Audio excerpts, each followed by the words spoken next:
Eu vou começar esse vídeo com uma afirmação que pode parecer absurda, mas presta atenção até o final antes de discordar, porque o carro elétrico pode ter ficado mais barato do que o carro a gasolina no Brasil. E isso não é uma previsão. Isso já está começando a te acontecer agora. Só que tem um detalhe que ninguém está te contando, e que pode mudar completamente a sua decisão de compra. Imagina a seguinte situação. Você entra hoje em uma concessionária pronto para comprar um carro popular. Aquele básico, confiável, que todo mundo sempre comprou.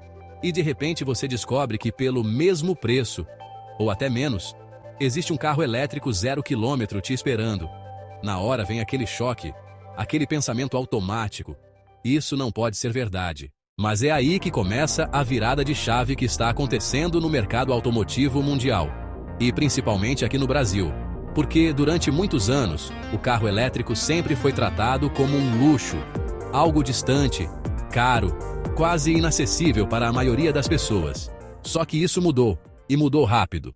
E o principal responsável por essa mudança atende por um nome que você provavelmente já ouviu muito nos últimos tempos: BYD. A marca chinesa simplesmente entrou no mercado brasileiro com uma estratégia agressiva. E quando eu digo agressiva, eu estou falando de uma guerra de preços de verdade. E o melhor exemplo disso é o BYD Dolphin Mini. Esse carro não chegou para competir, ele chegou para bagunçar completamente o mercado. Porque ele trouxe uma proposta que ninguém estava preparado. Um carro elétrico com preço de carro popular.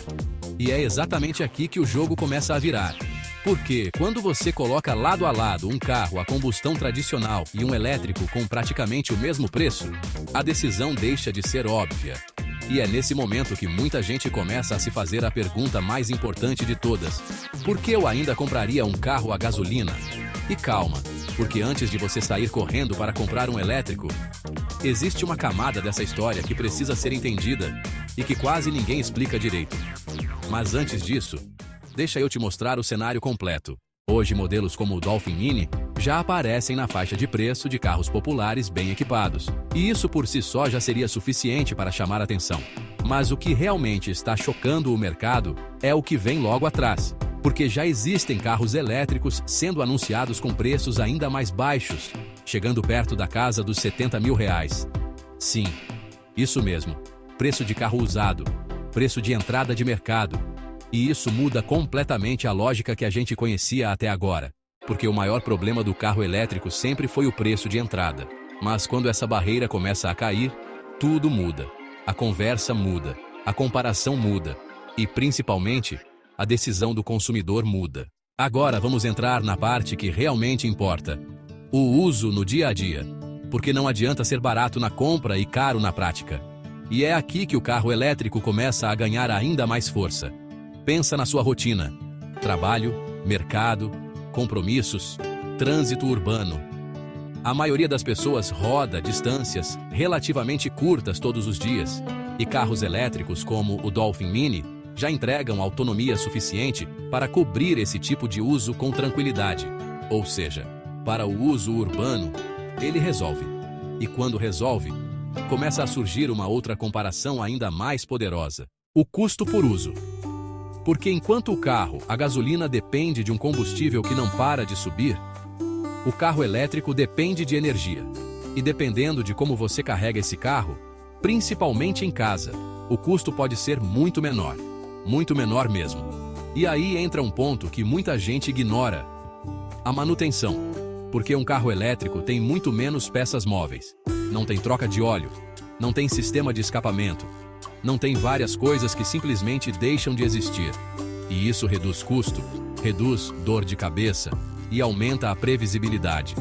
Agora junta tudo isso: preço parecido, uso urbano resolvido, custo operacional menor, menos manutenção. E você começa a entender por que esse título não é exagero. A pergunta que ninguém está fazendo é: por que esses carros estão ficando tão baratos? E a resposta não é simples, mas eu vou resumir para você. Primeiro, escala. A China domina a produção global de baterias, e isso permite reduzir custos de forma absurda. Segundo, estratégia. Essas montadoras estão entrando no mercado com margens menores para ganhar espaço rapidamente. Elas não querem só vender carro, elas querem dominar o mercado. E terceiro, O momento tecnológico. Toda tecnologia, quando começa a se popularizar, passa por uma queda rápida de preço. Aconteceu com celulares. Aconteceu com televisões. E agora, está acontecendo com carros elétricos. Só que junto com essa oportunidade, existem riscos. E aqui entra o lado que pouca gente fala. Infraestrutura. Nem todas as cidades estão preparadas.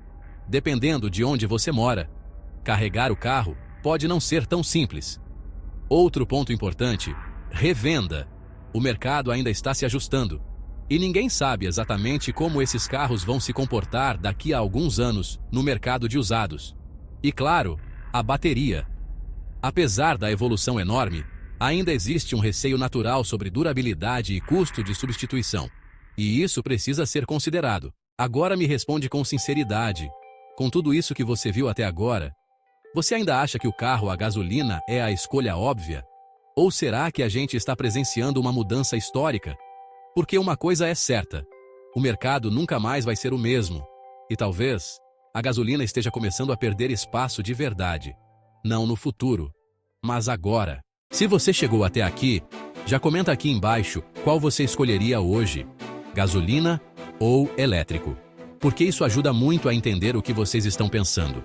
E agora faz o seguinte, clica no botão de hype aqui do YouTube, porque isso ajuda demais o canal Artifícios Automotivos a continuar trazendo esse tipo de conteúdo que abre o jogo de verdade. E aproveita também para dar uma olhada no link de afiliados que está na descrição. Pode ter algo ali que faça sentido para você nesse momento. Porque no final das contas, a pergunta não é mais se o carro elétrico vai dominar. A pergunta agora é, quando você vai entrar nessa mudança?